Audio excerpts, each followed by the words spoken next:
اعوذ باللہ من الشیطان الرجیم بسم اللہ الرحمن الرحیم وَإِذَا تُتْلَى عَلَيْهِمْ آيَاتُنَا بَيِّنَاتٍ، اور جب ان پر ہماری روشن آیات پڑھی جاتی ہیں، قَالَ الَّذِينَ لَا يَرْجُونَ لِقَاءَنَا، تو وہ لوگ کہ جنہیں یہ امید نہیں ہے کہ انہوں نے مر کے ہمارے پاس آنا ہے، یعنی جو آخرت کو بھلائے بیٹھے ہیں، وہ اس کے جواب میں آیات سن کر کیا کہتے ہیں؟ اِئْتِ بِقُرْآنٍ غَيْرِ هَذَا أَوْ بَدِّلْ، اے نبی اس قرآن کے سوا کوئی اور کتاب لے آئیں یا اس قرآن کو بدل دیں ہم۔ تو بڑی سخت باتیں کرتا ہے، یہ طارق جمیل سٹائل میں کیوں نہیں بولتا، یہ گامدی صاحب کی طرح میٹھا میٹھا کیوں نہیں بولتا، بہت ہارش لینگویج ہے اس کتاب کی، یا تو کوئی اور کتاب لے کے آئیں تو ذرا میٹھی میٹھی باتیں کرے، یا اس کے اندر تھوڑی تبدیلی لے کے آئے۔ اب اس کے جواب میں اللہ تعالیٰ کیا فرما رہے ہیں؟ قُلْ مَا يَكُونُ لِي أَنْ أُبَدِّلَهُ مِنْ تِلْقَاءِ نَفْسِي، اے نبی تم فرماؤ کہ مجھے تو اس بات کا اختیار ہی نہیں کہ میں اپنی مرضی سے اس کتاب میں کوئی تبدیلی کر سکوں۔ ان اتبع الا ما یوحى الی، میں تو خود پیروی کرنے والا ہوں جو میری طرف اللہ وحی کرتا ہے۔ ہوں تسی لکھ کہندے رہو کہ بزرگاں تو قلم اٹھ گیا ہے، اللہ اکبر، اگر یہ نبی کا سٹیٹس ہے تو باب تشائی کوئی نہیں، بس ہر آیت کے بعد نا آپ لگا لیا کریں باب تشائی کوئی نہیں۔ جب نبی علیہ السلام کا سٹیٹس یہ ہے سرکار، تو باقی لوگ کس تکبر کے اندر مبتلا ہے کہ وہ کہتے ہیں جی شیخ عبدالقادر جیلانی نے جناب روح کھولی۔ اندازہ کریں،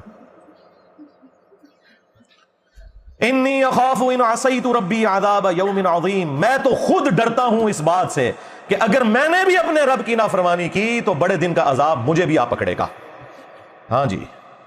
اور یہ آیت قرآن میں 3 دفعہ آئی ہے، یہ سورہ یونس میں آئی ہے، اس کے بعد سورہ الزمر میں بھی ہے اور سورہ الانعام کے اندر بھی ہے۔ میرے خیال ہے نبی علیہ السلام کو اگر آپ سینٹرڈ کرتے ہوئے قرآن پڑھ لینا، جو ڈائریکٹلی اللہ تعالیٰ نے نبی علیہ السلام کو خطاب کیا ہے، تو آپ کے عقائد بالکل کلیئر ہو جائیں گے۔ وہ جی اللہ اپنے نبی کو کہہ سکتا ہے، تسی نہیں کہہ سکتے، وہ بھائی ہم کب نبی کو کہہ رہے ہیں؟ ہم یہ کہہ رہے ہیں کہ اللہ جب اپنے نبی کو یہ بات کر رہا ہے تو تیرے بابے تھے شاہی کوئی نہیں، میرا نبی سا ہے ہی کوئی نہیں، تیرے بابے تھے شاہی کوئی نہیں، ہم بھی تو یہی نکال رہے ہیں اس میں سے۔ قُلْ لَوْ شَاءَ اللَّهُ مَا تَلَوْتُهُ عَلَيْكُمْ، اے نبی تم فرماؤ کہ اگر اللہ ہی چاہتا نا تو میں کبھی بھی قرآن تم پر تلاوت نہ کرتا۔ وَلَا أَدْرَاكُمْ بِهِ، اور نہ اس کتاب سے متعلق تمہیں میں کوئی خبردار کرتا۔ فَقَدْ لَبِثْتُ فِيكُمْ عُمُرًا،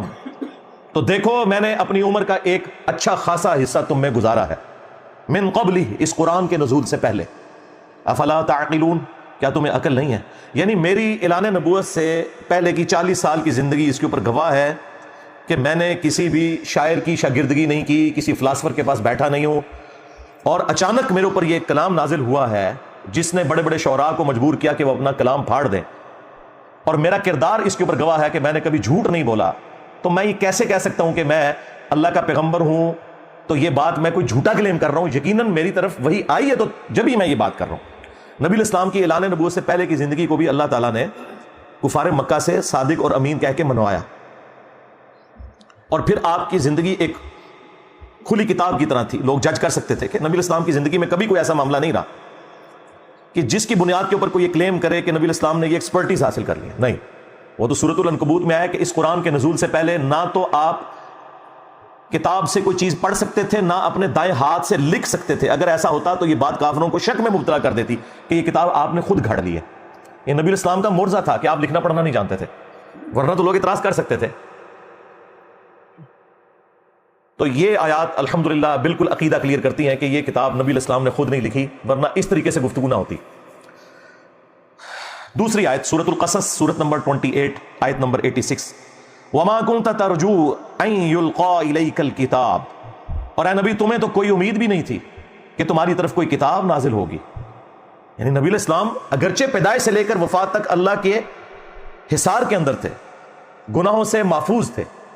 لیکن جب تک نبی مبعوث نہیں ہوتا نا اسے خود بھی نہیں پتا ہوتا کہ وہ اللہ کا پیغمبر ہے۔ تمہیں تو کوئی امید ہی نہیں تھی کہ تمہاری طرف کتاب نازل ہوگی، الا رحمتا من ربک، سوائے اس کے کہ یہ تیرے رب کی رحمت ہے تیرے اوپر۔ فلا تکونن ظہیرا للکافرین، تو دیکھنا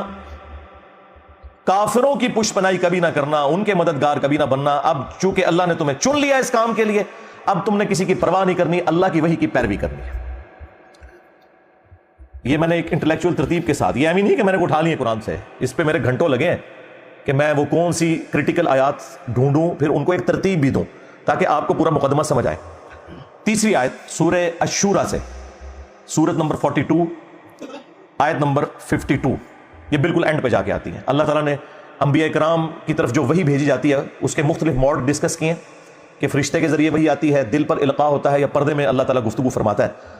اس کانٹیکسٹ میں پھر بات ہوئی ہے وَكَذَلِكَ أَوْحَيْنَا إِلَيْكَ رُوحًا مِّنْ أَمْرِنَا، اور بالکل اسی طریقے سے ہم نے اے محبوب صلی اللہ علیہ وآلہ وسلم تمہاری طرف اپنی طرف سے ایک جاں فضا امر بھیجا، یعنی قرآن۔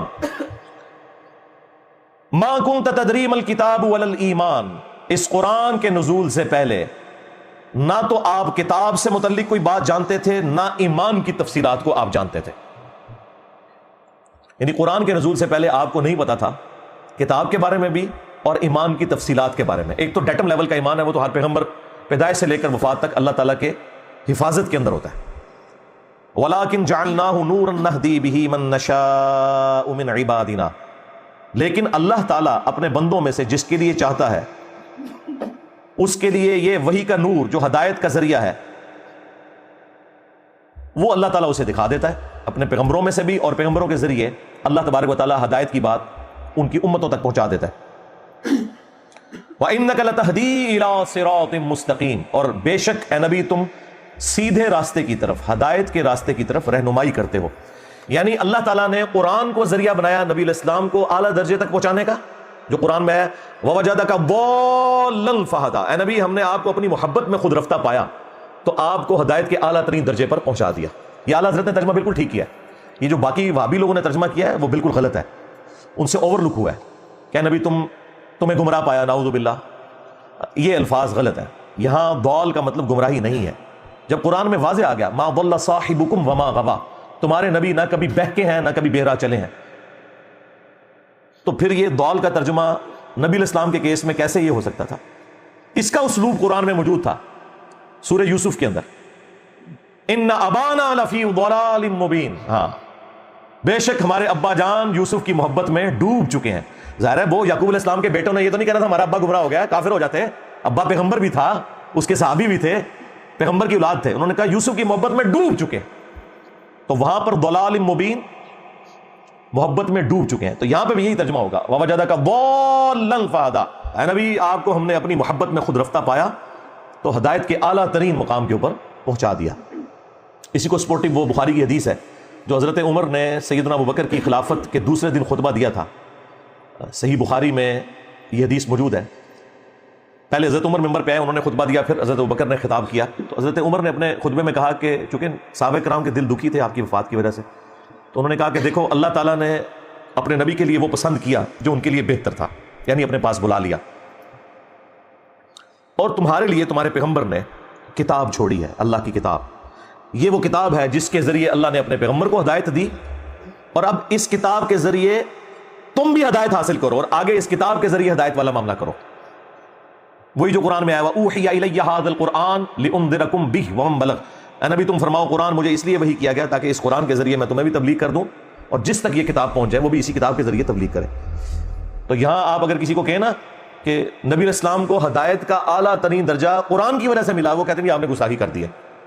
وہ تو مفتی اکمل نے نہیں کہا تھا کہ نبی کے قدموں سے ہمیں قرآن ملا، نعوذ باللہ، اندازہ کریں۔ آج کل علم حاصل کرنے کا سب سے پاورفل ذریعہ ہے سوشل میڈیا، اور وہاں پہ ہر طرح کا جاہل ترین آدمی بیٹھا ہوا ہے، اس کو استنجا کرنا آتا نہیں ہے، اور وہ وہاں بیٹھا ہوا قرآن حدیث کے دلائل دے رہا ہے، اور پھر وہ الٹے سیدھے دلائل پڑھنے کے بعد تو اور انسان کا ذہن گڑبڑ ہو جاتا ہے۔ سب سے بڑا اللہ کا فضل، سب سے بڑی اللہ کی رحمت کہ ہمارے سرکار کے قدموں سے ہمیں قرآن ملا ہے، کہ ہمارے سرکار کے قدموں سے ہمیں قرآن ملا ہے، کہ ہمارے سرکار کے قدموں سے ہمیں قرآن ملا ہے۔ یعنی یہ قرآن کو نبی کے انڈر کر دیتے ہیں، بھائی نبی مخلوق ہے، قرآن مخلوق نہیں ہے، اللہ کی صفت ہے،